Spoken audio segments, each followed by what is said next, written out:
Brought to you by GTA, your island, your network. Paying for everyday necessities may be one thing, but for college student Kirsten Duenas, paying for school doesn't come easy. That's why she looks forward to any effort being done to increase the minimum wage on the island. Because the last time I worked was a couple years ago, and the minimum wage was still under $8. But I think with all of the prices, going up, I think it only makes sense to increase the minimum wage, especially with, students nowadays trying to pay for, college and everything.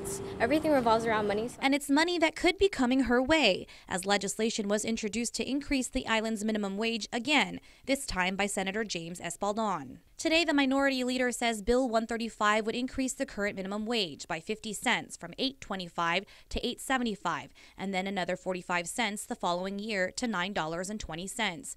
It's a measure others like local construction operator Tommy Castor say they would definitely get behind. I think I appreciate what the senator think about it, because we work hard for, it's been a long time in work with the companies. Sometimes they don't raise up the, the minimum. So I know it's a couple years ago, they tried to raise, but, it's still hold it, right? Earlier this year, a similar bill was introduced by Speaker B.J. Cruz. That bill, however, was vetoed. Bill 312 would have increased the minimum wage to $9.20.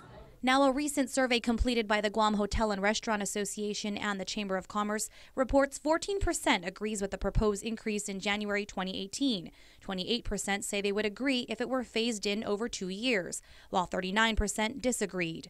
Espaldon says his legislation is more of a delicate balance. We don't want to get to that point where we overburden the employers, that it would that the minimum wage that they would have to pay would drastically affect their businesses and maybe even force them to lay off employees. His bill would also put in place a training wage establishing a minimum of $8.25 for a period of 90 days, plus create a youth minimum wage of $8.25 per hour for those under 20 years old for their first 90 days of employment or until they reach the age of 20. Both components would also be optional, and employers could still pay more if they felt their workers deserved it. But after the 90-day training periods, the employer would then be mandated by law to follow the local minimum. Reporting for Guam's News Network, I'm Valerie Maige. Brought to you by GTA, your island, your network.